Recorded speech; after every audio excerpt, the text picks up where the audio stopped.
What would you do if someone brazenly cut in front of you in line, acting like they own the place? In a bustling grocery store on a Saturday afternoon, the air was thick with the hum of shoppers and the beep of scanners. Karen, a woman in her late 40s with a sharp bob haircut and an air of entitlement, stormed through the crowded aisle, her cart overflowing with luxury goods, organic kale, imported cheeses, and a bottle of overpriced wine. Her heels clicked aggressively against the linoleum floor as she zeroed in on the checkout line, her eyes scanning for the shortest one. The line at Register 3 was long, but moving steadily, filled with tired parents, elderly couples, and a young man balancing a basket of essentials. Karen didn't hesitate. With a huff, she shoved her cart past an elderly woman clutching a single loaf of bread, nearly knocking her over.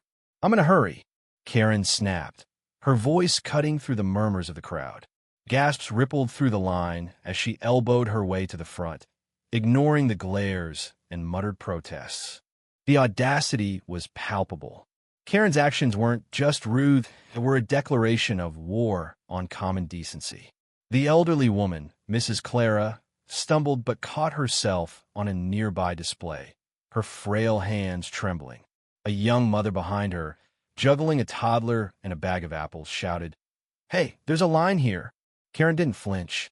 "Some of us have places to be," she retorted, tossing her hair as she began unloading her cart onto the conveyor belt. The cashier, a teenage girl named Lily, froze, unsure how to handle the chaos unfolding. The line was now a simmering pot of frustration, with customers exchanging incredulous looks. But Karen wasn't done. She turned to the crowd, her voice dripping with condescension. "If you were faster, you wouldn't be stuck back there." The truth began to unravel as the crowd's murmurs grew louder. Among them was Jake, a quiet delivery driver who'd been waiting patiently with his small basket. Jake wasn't one for confrontation, but he'd seen enough. He pulled out his phone, discreetly hitting record. The camera captured everything: Karen's smug grin, the toppled display of canned goods she'd knocked over in a rush, and Mrs. Clare's shaken expression. Jake's video wasn't just evidence, it was a spark. He uploaded it to the store's community chat group, where it spread like wildfire. Within minutes, customers in other lines were whispering, phones buzzing with notifications. Karen, oblivious, continued barking orders at Lily, demanding she hurry up and bag properly.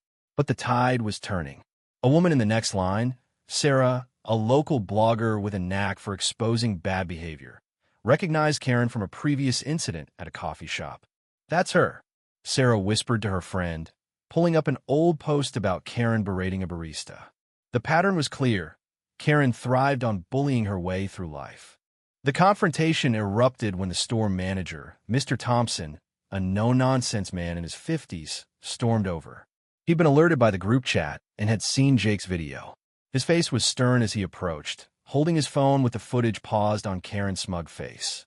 "Ma'am," he said, his voice calm but firm, "you need to step out of line." Karen spun around, her eyes narrowing. "Excuse me? Do you know who I am?" she hissed, jabbing a finger at him. The crowd fell silent, anticipation crackling in the air. Mr. Thompson didn't waver. "I know exactly who you are. You're the woman who just shoved an elderly customer and disrupted my store. We have it on camera." He held up his phone, the video playing for all to see. Karen's face paled, but she doubled down. "That's fake. You can't prove anything," she shouted, her voice cracking. The crowd wasn't having it.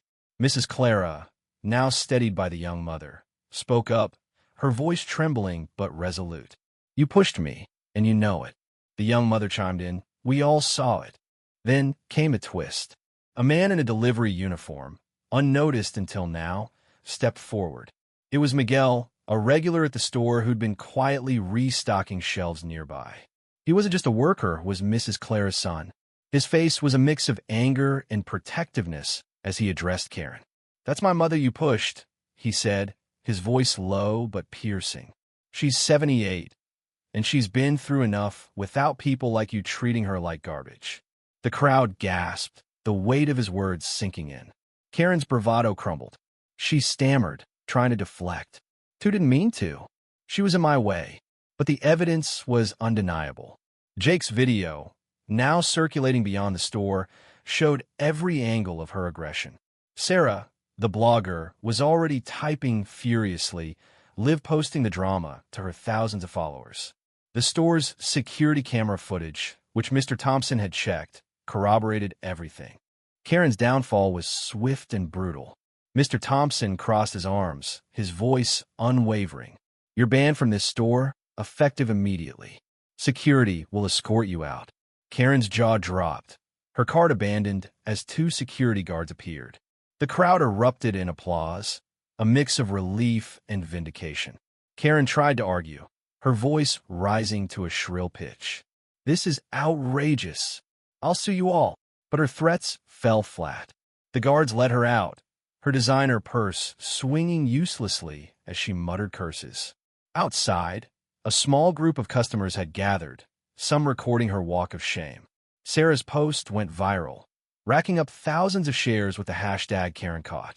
The store's community chat exploded with comments, some calling for a public apology, others demanding Karen face legal consequences for shoving Mrs. Clara.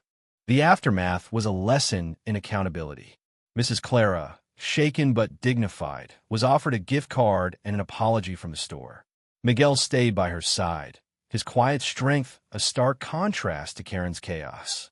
Jake, the unlikely hero, was thanked by the crowd, his video a catalyst for justice. The store implemented a new policy. Anyone caught cutting in line or harassing others would face an immediate ban, no exceptions.